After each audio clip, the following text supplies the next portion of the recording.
Our Bible verse for today is all about the 1 Samuel chapter 16 to 13. At sabi mo dito, patungkol kay Haring David. Pero bago ko basahin to, so gusto ko lang i-share sa inyo yung history na itong chapter na to. So, ang unang hari ng Israel, ang pinakaunang hari ng Israel is si Haring Saul. Isa siyang matipulong lalaki, matangkad, yung tipong malahari talaga itsura niya. So, marami pagkakataon na hindi sumunod sa Diyos. Marami pinapagawa ng Diyos sa kanya, pero nire-reject niya. Kaya nire-reject din siya ng Diyos. Kaya sabi dito sa 1 Samuel chapter 16, sabi ng Diyos kay Samuel, mag-anoint ka ng panibagong hari. So, yung inanoint dito ay si Haring David. So, sabi dito sa verse 13, Then Samuel took the horn of oil and anointed him in the midst of the brothers, and the Spirit of the Lord rushed upon them, and David from that day forward, and Samuel went to Ramah. So, batang-bata na ng time na to si David. Teenager pa dito si David. So, during this time, si David, inisa-isa pa lahat yung mga kapatid ni David dito. At in-expect ni Samuel na ito na siguro yung hari, yung down the line. Kumbaga yung pangungusap ng Diyos, hindi ito yung hari. Yung hari, nandun pa nagpapastol. Sabi ni Samuel, antayin natin yung pinakabata niyong kapatid. So, pagdating ni David, siya yung pinakabatang kapatid. At galing pa siya sa pastulan. Kumbaga, utos siya ng mga kapatid niya. Siya pa yung inanoint para maging hari. So, during this time, pagka-anoint kay David, hindi siya biglang naging hari agad kinabukasan, di ba? Inanoint siya, pero merong times of waiting. Merong mahabang panahon na pag-aantay. Merong mahabang panahon na may pagsubok. Mahabang panahon na dadanas ka ng paghihirap. Merong mga panahon na dadaan ka muna kay Goliath bago ka maging hari. So, may mga panahon na hahantingin ka muna ng Haring Saul dahil sa inggit. So, sa mahabang panahon, bago ka maging mga hari. So, yung anointing dito ni Prophet Samuel kay David, hindi siya immediate. Because it takes time to build a king from a shepherd. So, ito yung katuruan. Sabi dito, God prepares David in times of waiting. So, sa chapter na to, inanoint na siya para maging hari. Pero may times of waiting. Yung times of waiting na yon, yung panahon ng pag-aantay na yon, hindi ka nakatungangan, nakatihaya lang para maging hari. During that time, God preparing David to become the king. So, pinadaan pa ng Diyos si David kay Goliath. Para talagang yung preparation ni David para maging hari is warrior king talaga siya. At mananagumpay talaga si David. So, from being a shepherd, dun pa lang sa pagiging shepherd or pagiging pastol ni David, piniprepare na siya ni God. Yung pakikipaglaban niya sa mga mabangis na hayop, sa oso, sa leon, is a part of preparation na kung paano pinaprotektahan ni David ang kanyang mga tupa laban sa mababangis na hayop. Darating yung time, ang ipapagawa sa kanyang Diyos is protektahan niya yung sheep of God, the people of Israel, against the enemies. So, ang haba ng preparation, so sa atin din po, isipin natin mabuti, God is preparing us in times of waiting. May pinagpipray ka ba? Tingin mo, leading ng Lord sa'yo, meron ka bang tagumpay na nilulook forward in the future? Pero ang tagal-tagal, mga kapatid, tayo ay piniprepare ng Diyos. And actually, binibuild ng Diyos yung character natin. Inaayos ng Diyos yung character natin bago ka maging Christian. So, bago maging successful businessman. Kasi pag naging successful businessman ka, at hindi ka prepared, hindi prepare yung character mo, baka masira ka lang, baka mapariwara ka lang, and baka pag politiko na Kristiyano ka, baka masilaw ka lang sa pera if you are not prepared. So, iiwanan mo na yung pananampalataya sa'yo. In times of waiting, God building us our character. Number 2, polishes David in order to shine brightly. Kasi magiging king ka eh. Mapupunta ka sa pedestal. Haharap ka sa napakaraming tao. Titingalain ka ng maraming tao. So si Lord, pinapolish siya David. Ginagawa siyang humble. Ginagawa siyang binibuild yung character niya. Ginagawa siyang mabuting tao. Ginagawa siyang mabuting tao. Para pag naging hari siya, magiging mabuting hari siya. So God prepare David in order to shine brightly. Isipin natin na yung mga sculptor, yung mga like Michelangelo, once they saw a marble, yung isang tipak na marble, hindi nila nakikita yung marble, yung isang bloke ng marble. Ang nakikita nila yung art of work behind that marble. Like Michelangelo. So, kung paano tinignan ni Michelangelo. So, nanggali lang yun sa isang bloke ng marble. Pero, unti-unti, binabago, inaayos, binabasag, hanggang sa mabuo yung sculpture. So, si God po, He's a great sculpture.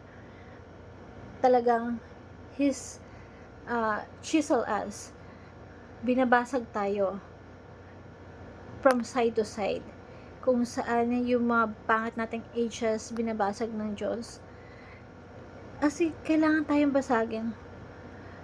Kung maangas tayo, mayabang tayo, kailangan tayong basagin ng Diyos for a greater purpose. So, ganun din tayo, pinapalis tayo ng Diyos, binabasag tayo ng Diyos from time to time. Para sa lahat ng mga ages natin, lahat ng kapangitan natin, pinapakinis tayo ng Diyos. Ang sakit nun. Yung diamond, or in order to shine brightly for the glory of God, katulad sa isang tao, in times of waiting, God preparing us, polishing us.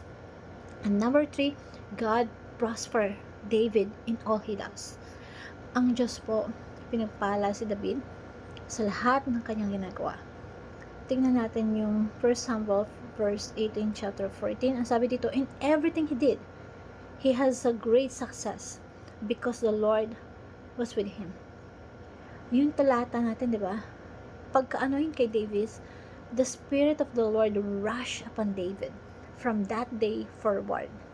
So, sa Tagalog, at ang Espiritu ng Panginoon ay dumating na may kapangyarihan kay David mula sa araw na iyon.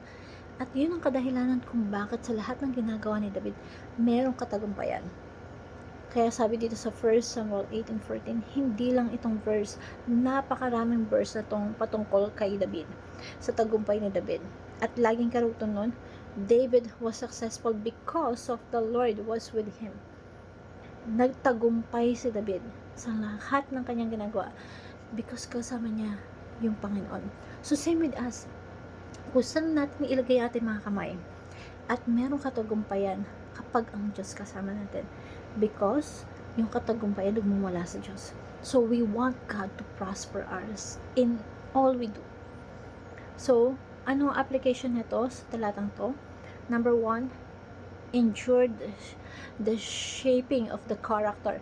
Tandaan natin, para tayo isang malaking bloke ng marmol, nakikita ng Diyos yung the best Russell, the best Kian, the best who you are, kumbaga, yung kung sino ka, nakikita nyo ni God kung sino ka doon, pero kailangan kang basagin ng Diyos.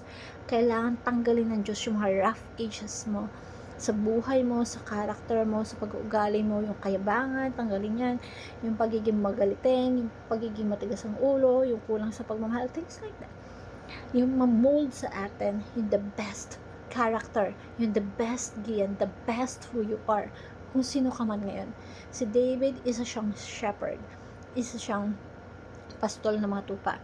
Pero nung tinignan siya ng Diyos, nagiging pastol to ng Israel, naging hari ng Israel, and from that time on, minomold siya ng Diyos.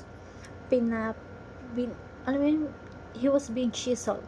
At ganoon din tayo, minomold tayo ng Diyos, pinoform tayo ng Diyos. Kaya kung meron kang pinagdadaanan ngayon, isipin mo, minomold ka ng Diyos.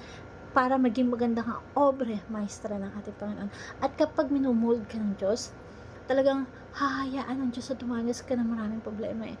Gusto mo bang maging matibay sa iyong pananampalataya? And I believe that God wants us to have a strong faith. Kaya binibigay sa atin ng Diyos yung mga bagay na makakapagpatibay sa ating pananampalataya. Kaya ang daming problema eh.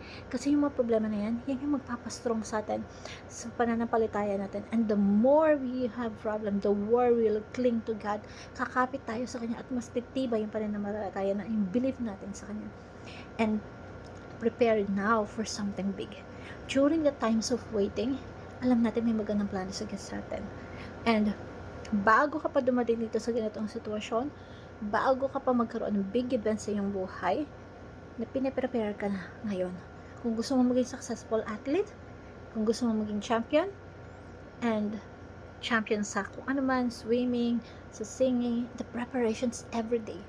Kailangan everyday susumikap ka na maghanda for something big in the future. So, dapat ganun din. Hindi natin alam kung kailan tayo magkakaroon tayo ng breakthrough. Kailan tayo gagamitin ng Diyos. And napakahalaga na araw-araw naghahanda tayo. Naniniwala ako that as a Christians, we are used by our Christ as a materials para babaguhin tayo ng Diyos, imomold tayo ng Diyos, ipo-form tayo ng Diyos for a mission, for a purpose, for a greater purpose, for the Great Commission. At tayo bilang Kristiyano, gagamitan tayo para mabago yung pamilya yung nasa paligid natin, sa mga kaibigan natin, co-workers natin, then sa ating komunidad, then sa ating bansa. And nasa Christian, nung nabago buhay mo, hindi pwedeng hindi mabago yung buhay ng ibang tao sa paligid mo. Kasi ang Christian, binago ng Diyos. Nakakahawa. Mas matindi pa yan sa pandemic. Mas matindi pa yan sa COVID. Yun yung Christian. Kapag binago ka ng Diyos, automatic, nakakahawa ka. May influensyan mo yung maraming tao. So, right now, prepare now. Handa mo yung sarili mo. Because gagamitin ka na Diyos for something big, for a greater purpose. Focus on a daily success by empowerment of the spirit of yourself. Hindi ka mag-aantay na iangat ka ng Diyos. Ikaw mismo, araw-araw, kumikilos tayo. Araw-araw, we're doing our best for God. So, we focus on a daily success by the empowerment of the Holy Spirit.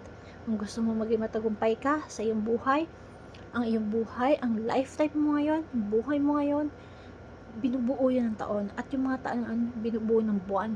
At yung buwan, binubuo ng mga araw. Kung gusto mong maging matagumpay ka bilang isang successful na tao, araw-araw, gawin mo matagumpay. Humingi ka ng tulong sa Diyos, empowerment, pagpapalakas sa'yo, everyday. Maging matagumpay ka everyday para maging matagumpay yung buhay mo. Kung gusto mo maging matagumpay buong taon mo, make sure that you are successful sa bawat buwan ng taon mo. Para sa isang buong taon, successful ka. Kung gusto mo maging successful yung buhay mo, make sure bawat taon ng buhay mo successful. And gagawin natin yun sa pamamagitan ng pagpapalakas ng ating Santong Espiritu. Sabi dito, in everything He did, He has great success because He's with God. May katagumpayan niya, but may secret daw siya, that because the Lord is with Him. Was with Him. At gagawin natin yun sa pamamagitan at kaya mong gawin yun ngayon. So enjoy the shaping of the character. Prepare now for something big and focus on a daily success. The empowerment of the Spirit within you. Thank you everyone and God bless.